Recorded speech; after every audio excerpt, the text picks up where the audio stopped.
যে হ্যাঁ ভগবান আমাকে যে অবস্থায় রাখুক, আমি সুখে আছি, আমি উদাসীনী হই না। আর গৃহস্থ আশ্রমে যারা গৃহস্থ আশ্রমে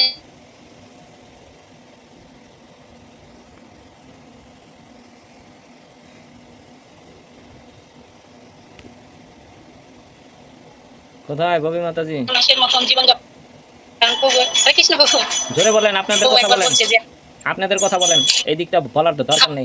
আপনাদের কথা আসলে প্রভু এখানে আরো বলছে যে মৎস্য সম্প্রদায়, মানে মৎস্য সম্প্রদায় এমন একটি ব্যবসা যে আমাদের অবস্থা, মানে আমাদের ফ্যামিলি বা আমাদের আশেপাশের লোক কখনো ভাবেনি যে আমি এই পথে আসবো। মানে অসম্ভব, এটা সম্ভবই না। আমি একজন মানে জয়েন্ট ফ্যামিলির থেকে যে এই পথে আসছি, যে এটা গোবিন্দর কৃপা আর কিছুই না। সবাই বলে যে আসলে এটা গোবিন্দর কৃপা ছাড়া কিছুই না, কারণ এটা সম্ভবই না। মানে আমাদের মাছের প্রতি মানে আমাদের স্বামীদের এত আসক্ত যে বলাই যায় না।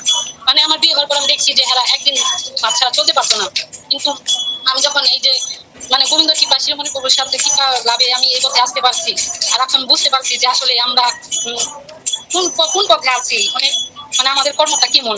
কিন্তু আমি বিশ্বাস রাখছি গোবিন্দর প্রতি। হয়তো এখানে বলছে যে যে ধীরে ধীরে আমরা অবশ্যই চেষ্টা করলে গোবিন্দর আমাদের কৃপা করতে পারে, যদি আমরা হৃদয় থেকে গোবিন্দর কাছে প্রার্থনা করি। আর আমরা একটা বিশ্বাস যে হ্যাঁ গোবিন্দ অবশ্যই শোনে, কারণ আমি এই পথে আছি। এখন আমাদের পরিবারের সবাই মানে আমি যেভাবে বলি সেভাবেই চলে। যেমন মনে হয় যে এক সপ্তাহ যাবত এরা নিরামিষই কাজ করতে, কিছুদিন আগে একাদশী একাদশীর আগের দিন পরের দিন সোমবার মানে না বলেন, এখন বুঝতে চেষ্টা করে এরা যে গোবিন্দর কৃপা আর কিছুই না।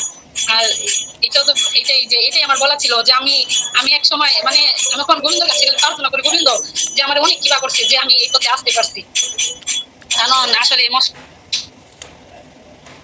ব্যবসায়ী এখানে সুন্দরভাবে বলতে হচ্ছে যে এটা একটা দুষ্কর্ম ব্যবসায়ী, যে জীব হত্যা করতে মাছ বিক্রি করতে। এটাই যে কোশিস কৃপা প্রভুর সংঘ মানে শিরোমণি কৃপায় আমি প্রভুর কৃপায় এই পথে আসতে পারছি, আমি এত কিছু বুঝতে পারছি। এটাই আমি বলতে চাই যে গোবিন্দের প্রতি আমার অবশ্যই বিশ্বাস আছে যে একদিন আমার ছেলে হয়েছে, আমার মেয়ে ওই পথে আসতে আছে, তো আমার স্বামীও একদিন এই পথে অবশ্যই আসবে। সবাই কৃপা করবেন আমার জন্য, গোবিন্দের কাছে প্রার্থনা করবেন যিনি এই কর্ম যিনি অবশ্যই ত্যাগ করতে পারে। হরে কৃষ্ণ প্রভু, এই বলার ছিল। হরে কৃষ্ণ, খুব সুন্দর বলেছেন। তাই এখানে আপনাদের কথা বলছে যে মৎস্যজীবীরাও কিভাবে এই ভক্তি পথে আসতে পারে। এখানে যে পরামর্শ দিছে, একদিন খাবেন, আরেকদিন খাবেন না, 2 দিন খাবেন না, 3 দিন খাবেন না, সপ্তাহে একদিন খাবেন, 15 দিনে একদিন খাবেন, এইভাবে আস্তে আস্তে কমিয়ে আনার কথা বলা হচ্ছে। কিন্তু এখন তো আপনি টোটালি বাদ দিয়েছেন, টোটালি আপনার ফ্যামিলিতে। হ্যাঁ বলেন। নিরামিষ খাওয়াইলাম, মানে এক সপ্তাহ যাবত নিরামিষ খাইলো, অনেকদিন ধরে নিরামিষ খাওয়াইলে আমি মাছের কথা মনে করে আসে কিছু বলে না, হয় না, ভালোই লাগে। আসলে গোবিন্দর কৃপা প্রসাদ পায়, অবশ্যই ভালো লাগে। তারা সেবা করে বলে যে হ্যাঁ না নিরামিষ ভালো হয়েছে অনেক। খুব সুন্দর, চালিয়ে যান, আর জীবনও ধরবেন না। আর যদি ধরেন তাহলে আর জীবনও ছাড়তে পারবেন না, আর মরে গেল না। যত বুদ্ধি কথা বলেন।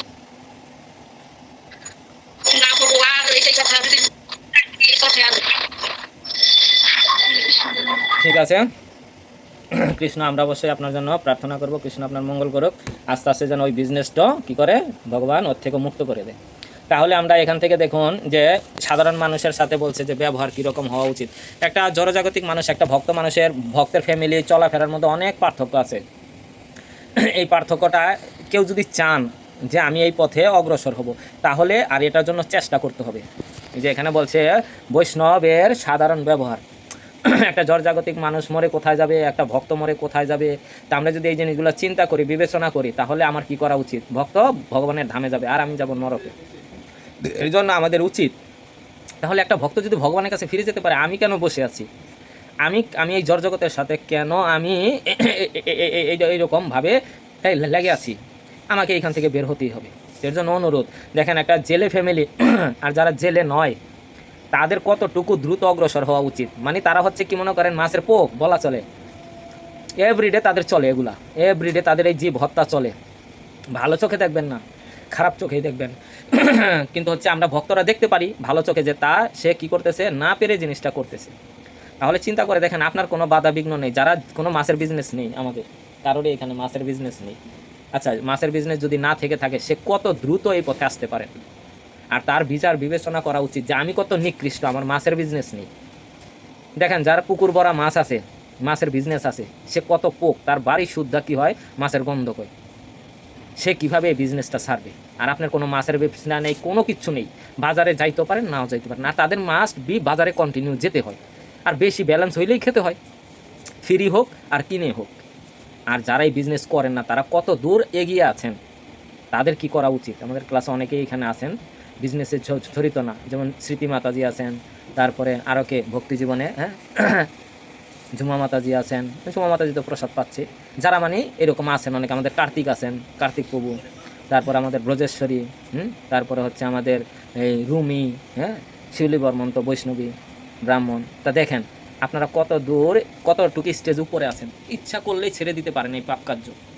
এখন চিন্তা করে দেখেন যে যারা জেলে তারা যদি ছেড়ে দিয়ে, এই পাপ কাজ ছেড়ে দিয়ে প্রসাদ পেতে পারে, আপনার কি করা উচিত? আর চিন্তা করে দেখেন এই যে পাপগুলা করছি, এই যে তার ভিতরে যে গভীর ভক্তি শ্রদ্ধা কৃষ্ণের প্রতি এমন আছে, কি করবে? এই যে এত এত জীব হত্যা করছে, কৃষ্ণ চাইলে কি করবে? যে আমার ভক্তর এত ঐকান্তিক চেষ্টা, আগ্রহ, ভালোবাসা আমার প্রতি, ওর যত জন্মে পাপ করেছেন, জীব হত্যা করেছে, আমি সব ক্ষমা করে দিব। একটা শুধু সিগনেচার করবে খাতার মধ্যে, হ্যাঁ, লক্ষ লক্ষ ফাইল কি করবে? অটোমেটিক ডিলিট হয়ে যাবে। আর চিন্তা করেন যারা এইসব বিজনেস করেন না, এখনও ধরে আছেন, তাদের কি অবস্থা হবে? তাদের বিচারটা একটু করা হয়ে যাবে। যে জেলে সম্প্রদায় ছেড়ে দিছে আর তুই জেলে না, হ্যাঁ, তুই ছাড়তে পারছিস না, হ্যাঁ, তোর বিচারটা করা হবে। আর এই বিচারটা কয়েকটা জনম পার হয়ে যাবে এই মামলা মোকদ্দমা চালাতে চালাতে। চিন্তা করে দেখুন, কয়েকটা জনম লাগতে পারে। আর যদি খুব ঐকান্তিক সহকারে আপনি এটা ছেড়ে দেন, কালকে থেকে প্রসাদ বুঝি হয়ে যান, বা এক সপ্তাহ পর থেকে আপনার প্রসাদ বুঝি হয়ে যান, হ্যাঁ, তাহলে ভগবান আপনার সব মামলা এক নিমিষেই সিগনেচার করে শেষ করে দিবে। স্মৃতি মাতাজি আরও যারা আছেন সবাইকে এই উদ্দেশ্য করে বলতেছি, দেখেন কৃষ্ণ চাইলে বলবে এত ভালোবাসা আমারে যে কী করছে, এক সপ্তাহের মধ্যে ছেড়ে দিল। তাহলে চিন্তা করে দেখেন, আমি চাই এইরকমই আমাদের ফাইলগুলো ডিলিট হয়ে যাক। আর এইরকম ফাইলগুলো যদি ডিলিট হয়ে যায়, হ্যাঁ, এই জন্মে আমরা কৃষ্ণের কাছে ফিরে যেতে পারবো। আর যদি এখনও ধরে রাখি শিবলু মাতাজি, হ্যাঁ, আসি আমরা অনেকে একটু ভেজাল আছি জানি, যার তারপরে বলছি যে একটা কত অফার, কত একটা সুযোগ সুবিধা, যে কৃষ্ণ চাইলেই যদি আমি মনে করি এখনই সে আমার সব খাতা ক্লোজ করে দিবে।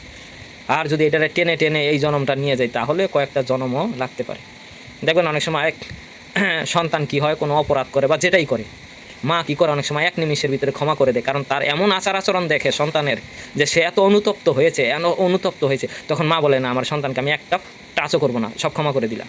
তা ভগবানও তদ্রূপ এইরকম চিন্তা করে যে আমার সন্তান অনেক পাপ করছে, না এমন কিছু দেখিয়েছে আমাকে, এক নিমিষ আমি সব মাফ করে দিলাম। আমরা চাই সবাই এরকম হলে ভালো, কারণ দেখেন কার সন্তানকে আমরা ধরে খাচ্ছি, সেও কার মার সন্তান, কারো পিতা, কারো মাতা, কারো ভাই, কারো বন্ধু। ঘুরতে ফিরতে আসছে, বাজারে মনে চাইলো কিনে নিয়ে আসলাম। চিন্তা করে দেখুন, কার মার বুকের ধনকে আমি কিনে নিয়ে আসলাম, তারপরে নিজের জিহ্বার সাথে টুকরো টুকরো করে খেলাম। সহ্য করবে এই হিংসা, অভিশাপ? এই যে আমি নির্দয়ভাবে তাকে কি করছি, হ্যাঁ, তিলে তিলে মারছি। দেখেন একটা মাছকে মারা এত সহজ না, প্রাণ যায় না, কারণ ওই মাছেরও একটা এরকম শাস্তি। হ্যাঁ, আগে কি করেন, আছাড় মারেন, বেশি নড়াচড়া করলে, হ্যাঁ, মাথায় তুলে একটা আছাড় মারেন। চিন্তা করে দেখেন তার বুক, হ্যাঁ, ফেটে যায়। একটা মানুষকে যদি মাথায় তুলে আমরা আছাড় মারি, নাক মুখ ফেটে যাবে, বুকের শ্বাস বন্ধ হয়ে যাবে, ভিতরে কলিজা পর্যন্ত ফেটে যাবে। হ্যাঁ, তারপরে কি করি দেখেন, তারপরে কত নির্দয়, তারপরে কি করি, হ্যাঁ, মাঝখান দিয়ে দুই ভাগ করি, হ্যাঁ, তারপরে আবার কি করি, নাক কান এগুলো সব কাটি, শিরধারা কাটি, হ্যাঁ, হাত পাগুলাকে কাটি, যেটা দিয়ে সে হাঁটাচলা করতো সেইগুলাকে আমরা কাটি। কি নির্দয়ভাবে, চিন্তা করে দেখুন। আমাদের এই কলির যুগে অনেক অ্যাক্সিডেন্ট হয়, দেখবেন খুব নির্দয়ভাবে হয় অ্যাক্সিডেন্ট।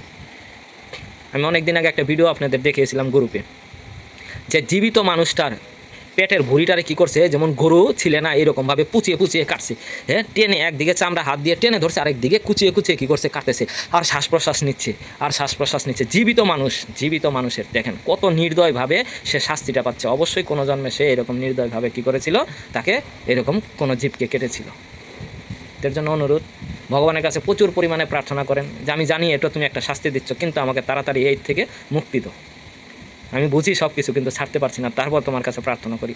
হ্যাঁ, সুন্দরভাবে 1 ঘন্টা ভক্তি করেন, বর্তমানে যে ভক্তি করতেছেন এটাই খুব শুদ্ধ সহকারে করুন, আর শুদ্ধ সহকারে আবেদন করুন। অবশ্যই কৃষ্ণ আমাদের কি করবে, মাফ করে দিবে, ক্ষমা করে দিবে। এখান থেকে কারো কোনো প্রশ্ন? আজকে আমাদের নাম হটের আর পড়বো না। এখান থেকে কারো কোনো প্রশ্ন নেই? দেখেন সুন্দর একটা কথা বলছে, কিবা বিপ্র কিবা নাসী, শূদ্র কেন নয়, শূদ্র কিবা পুরুষ ও নারী, কৃষ্ণ ভজনে হয় সবাই অধিকারী। ওই শ্লোকটা বলেনি। তা দেখেন সবাই অধিকার আছে, সবার অধিকার আছে আপনি ভক্তি করার, কোনো সমস্যা নেই। আপনি চণ্ডাল থাকেন, জেলে থাকেন, যেটা থাকেন, আপনার অধিকার আছে। আর সেই অধিকারটা আস্তে আস্তে খাটাবো। আমার পিতার সম্পত্তি ভোগ করার সবার অধিকার আছে, তাহলে সেই সম্পত্তি কেন আপনি সুন্দর মতো ভোগ করবেন না? আমার পরম পিতার সম্পত্তি একমাত্র ভক্তই ভোগ করতে পারে, আর অভক্তরা কি করে? ভোগ করে না, সেটার প্রতি আধিপত্য বিস্তার করে, আর এর জন্য তার বিনাশ হয়। আর ভক্ত হাজার ভোগ করেও কি হয়? বিনাশ হয় না। ঠিক আছে, আমাদের